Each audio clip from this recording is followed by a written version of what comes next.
আমাদের প্রায়োরিটি তো আজকে আলাপে আসছে। আমাদের নির্বাচিত সরকাররা রেন্ট সিকিং এর জন্য সিদ্ধান্ত নেয়, সেই জন্য নির্বাচিত সরকারের সময় ইনভেস্টমেন্ট আসবে না, কারণ তখন এই দীর্ঘসূত্রিতায় এইসব টেসব চলে।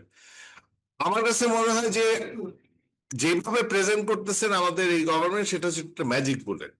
বিদেশি হলেই এফিসিয়েন্ট, ন্যারেটিভটা এত সিম্পল না, ন্যারেটিভটা আর টু কমপ্লেক্স। অ্যাজ সিটিজেন্স আমাদের দায়িত্ব হচ্ছে এই প্রশ্নগুলিও তোলা। আবার অ্যাজ সিটিজেন আমাদের দায়িত্ব হচ্ছে সামনে আগানোর ব্যাপারে গ্রিন সিগন্যাল দেওয়া। শুধু জুজুর ভয়ে বসে থাকলে আসলে সেটা আসলে খুব খুব লাভজনক না। সেটা আসলে আমাদের আসলে মানে আমাদের যে সিঁড়ি, যেসব সিঁড়ি আমরা ধরতে চাই, কিছু কিছু সিঁড়ি বন্ধ হয়ে যাবে।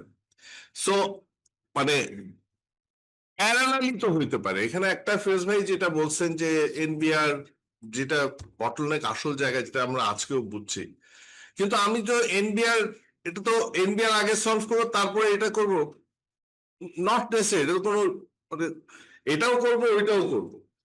সো আমাদের প্যারালালি যাওয়াটাই বেটার।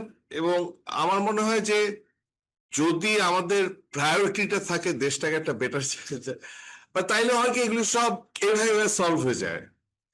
তখন এই আমরা সিভিল সোসাইটির সাথে আলাপটাও তুলতে পারি, সবকিছু করতে, কারণ তো সবাই মিলেই আছি। সুতরাং আমার মনে হয় যে ওই প্রায়োরিটি জায়গাটা, আমাদের ভয়ের জায়গাটা হইতেছে যে নির্বাচিত সরকার আসবে, এখনো আমরা সেরকম কোনো সিগন্যাল পাই নাই যে তারা আসলে আগে যেভাবে করছে তার থেকে অন্য কিছু করবে। সংস্কার শব্দটা সংকট রাষ্ট্র সংস্কার আন্দোলনের সংস্কার আমি খুব খুশি ছিলাম যে বাহ, সংস্কার নিয়ে 70% মানুষ সংস্কারের পক্ষে। আমরা তো কনস্টিটিউশনাল সংস্কার নিয়ে কথা বলি, পরে গিয়া মাঠে গিয়ে বুঝলেন যে সংস্কার বলতে ওনারা বুঝে পরিবর্তন, সংস্কার বুঝে না যে আমি যা ছিলাম এখন পরিবর্তন হবে, দামটা কমবে, আমার সিকিউরিটি বাড়বে।